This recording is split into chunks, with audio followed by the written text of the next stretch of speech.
NATO, Matt Whitaker. Ambassador, great to see you. We're looking at 2 and 2. We're seeing the IAEA condemn Iran for not complying with their enrichment levels, and we're thinking that a hit is imminent. What should we know? Well, obviously, it's good to be with you, first of all, Brian. But second, this is a very dangerous world. And we know certain things about Iran that inform us. One is that we know that they have funded a proxy war, whether it's with the Houthis or Hamas or Hezbollah. And so they're willing to kill, people around the world, and especially in the Middle East. And given a nuclear weapon, we fully would expect that they would use it. And President Trump is absolutely right that they cannot have one.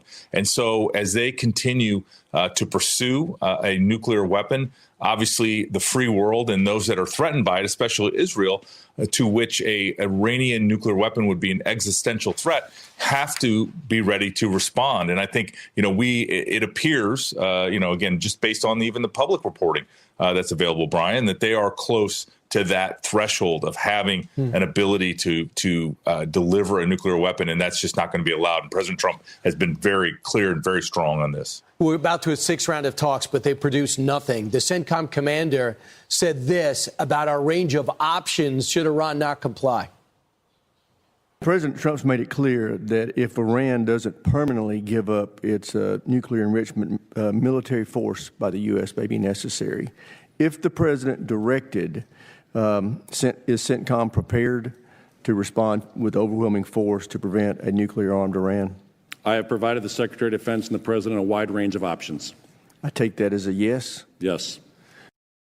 The military presence in the area. The other big challenge that's happening in Ukraine, Zelensky is demanding action from America, another round of drone strikes from Russia, but they're not going after military targets. They're going after apartment buildings and civilians. Zelensky is pushing for America to put pressure on Russia, saying, quote, it is vital. We roll it back. It is vital that the response to this and other similar Russian attacks is not silence from the world, but concrete action from America. And he goes on. Zelensky's frustrated. He thinks we should increase our weapon shipments, even Patriot missiles. He'll write a check for it. Don't you believe we should support him? Well, we have been supporting Ukraine. That is so suggest that somehow the United States hasn't actually been helpful. I think, again, points to sometimes how President Zelensky can be, not as grateful as I think the American people would expect, as much as we poured into that $300+ billion of taxpayer money. And at the same time, I mentioned it being an existential threat to Israel.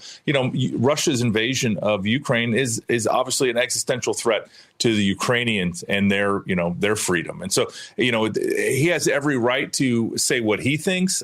President Trump, I think, has been very measured because President Trump wants peace. He wants a ceasefire. He wants the killing to end, not only on the battlefield, but also the civilian loss of life that we've seen.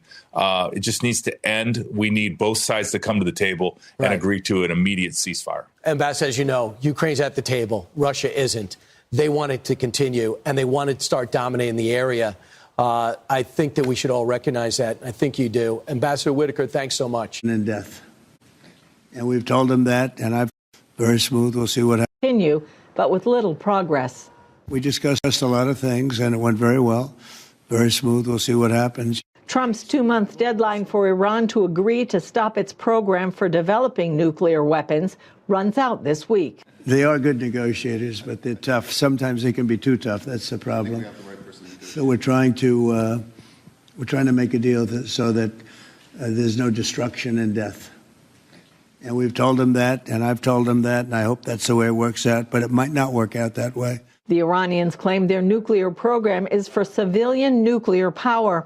The International Atomic Energy Agency is now revealing that 20 years ago, Iran carried out implosion tests that are only needed in developing atomic bombs and have no civilian use.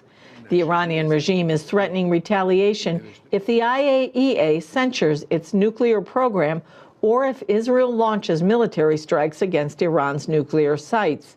They also warned an Israeli strike on their nuclear facilities would spur them on to develop atomic bombs.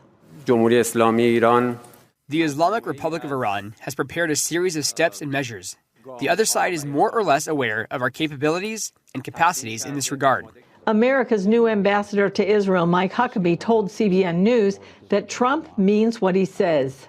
I don't know that we take Iran at its word. They normally don't keep theirs very well in the 46 years that they've ruled that country. But I would take President Trump very seriously when he says they will not have a nuclear weapon. Israel is also facing trouble from within. Ultra-Orthodox parties of Netanyahu's ruling coalition are threatening to bring down the government. The issue is legislation that would force many ultra-Orthodox to serve in the military, like the majority of young Israeli men.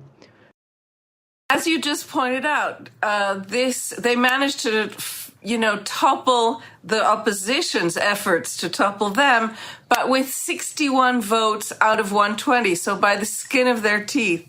So what it does is it leaves Netanyahu still a weak prime minister, very unpopular among his own people, but absolutely and still securely in power. There are many other possible threats to his continued hold on to power. And I think from what I heard yesterday in the Knesset, there's a possibility that the possible Iran attack plans that we just heard about are connected to yesterday's vote. I heard it from several sources that Prime Minister Netanyahu, if he now has some breathing time, he believes that the one thing that could improve his popularity, give him a huge boost, and allow him to win new elections would be an attack upon Iranians, the Iranian nuclear facility. So, hours headlines with breaking news that the U.S. Embassy in Israel is now issuing a security alert to U.S. government employees and family members are restricting from being traveled outside of large cities in Israel until further notice, citing increased regional tensions. And developing news that media reports suggest Israel could strike Iran in coming days. According to an NBC News report, sources tell the outlet the strike will most likely be without U.S. support. But the news comes as U.S. envoy Steve Witkoff is set to meet with the Iranian foreign minister to discuss the American proposal for a nuclear deal on Sunday. Now, Iran is expected to hand over their counter-proposal to the nuclear deal, a proposal Tehran finds, quote, unacceptable. Trump said in a podcast this week he has less confidence Iran will agree to stop uranium enrichment as proposed in this deal. Meanwhile, Israel is troubled by the amount of ongoing talks that continue between Tehran and the U.S.